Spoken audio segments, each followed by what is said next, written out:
Before the top of the hour, let's take a look at this story now around the FAO. So, the Food and Agriculture Organization of the United Nations has unveiled a series of new initiatives to strengthen animal health and promote sustainability in the livestock sector.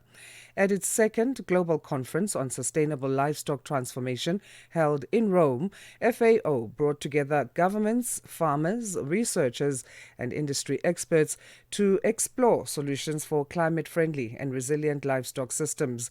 To unpack the key outcomes and what they mean for farmers and communities worldwide, we're joined now by Dr. Alejandro Acosta, Policy Officer at FAO's Animal Production and Health Division.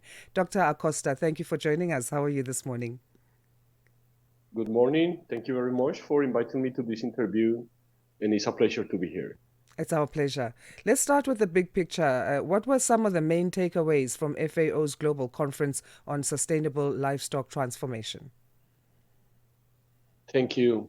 Well, it's important to highlight that this conference is happening 2 years after the first conference on sustainable livestock transformation.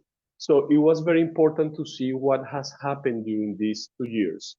The first conference was about, trying to capture what was the state of the art, the level of commitments of different countries and stakeholders. This conference, therefore, try to measure what has been the level of progress in achieving some of those commitments.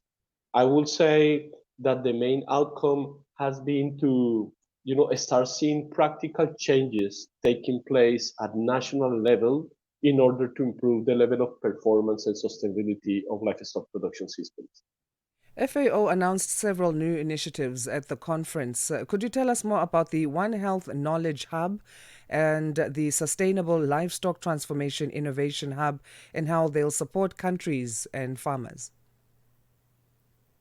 Yes, well, the Livestock Sustainable Innovation Farm platform is a platform that tries to combine three main aspects. First, data. So it's going to be the very first time that we will be able to articulate different data sets regarding not only animal population, country health status, but also elements related to productivity, socioeconomic indicators, land, water. So this platform plans to use different sources of information to better understand where the sector is, where the sector will be in 30 years, and based on that information, help decision makers to make better informed decisions. A key focus was making livestock systems more sustainable and climate friendly. What practical steps or innovations are helping to achieve this on the ground? So here we're working also at three levels. One is innovations trying to improve the level of technological adoption. So building capacity on ways to improve, the adoption of existing technologies. For example, increasing the opportunity to use silvo or agro-silvopastoral systems, but the focus was more on how to remove the barriers that are limiting the capacity for farmers to use the existing technologies. There are plenty of technologies that could be used to make the livestock sector more friendly. Some of those technologies are based on changing the diet. Other ones are based on improving the managerial capacities to improve the performance of the sector, the quantity of produce more with the same quantity or with less.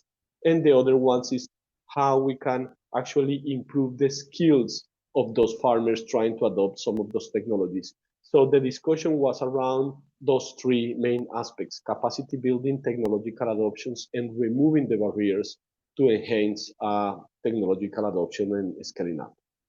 Animal health as well. Let's talk about that and disease prevention. These remain major concerns.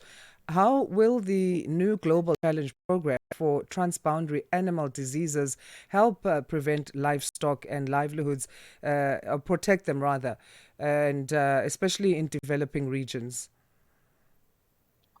Thank you. This is a very interesting question because I believe that the purpose of that global conference next year is to better understand that animal diseases are not an isolated aspect. So it's something that is being driven by different microeconomic aspects that are sometimes not even related to livestock production.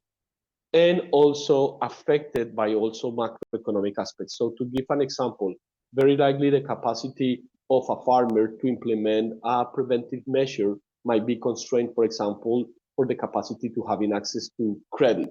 So in this global conference, what we are trying to do is to bring together all the stakeholders, all the sectors that might be driven and being affected by those decisions, in this particular case related to the presence of an animal disease or an outbreak.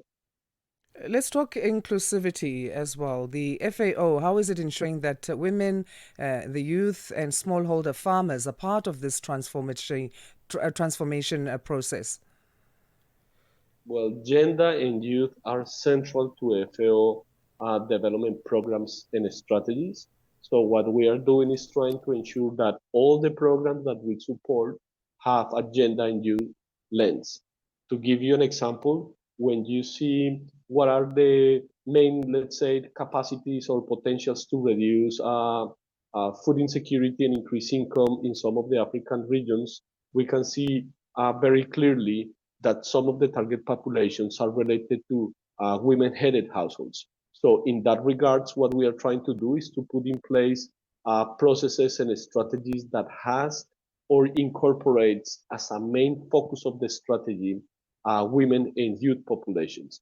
At the end of the day, what we are trying here to do is to bring those that are, let's say, that have less capacity to get access to markets or that are facing major constraints to make them participate better from the opportunities that the economy offers. So what FAO is trying to do in practical terms is to ensure that the programs that we are implemented at the ground level address the specific needs of women and try to listen to the youth, to the voice of youth in how they are seeing the development of the sector in the future. So, the first ever global conference on One Health in agri-food systems in 2026 is where to next. That's what the FAO is preparing for now. What's the vision behind this, and how does it build on what was achieved in Rome? Again, the vision here is to understand that the development of the sector, and in particular improving the level of the health status of animal production systems, goes well beyond agriculture and is also related to the way how we understand the negative externalities, for example, in the human sector. So plenty of the, let's say, resources needed to address some of the main issues in agriculture might not necessarily be found in the agricultural sector itself, but might need to come from other sectors, in this case, the public health sector. Also understanding that the environmental health, meaning the transmission, for example, of viruses that are on the wildlife to domestic animals constitute a major threat, helps the organization to better understand what are those factors driving the emerge of pandemic diseases, for example.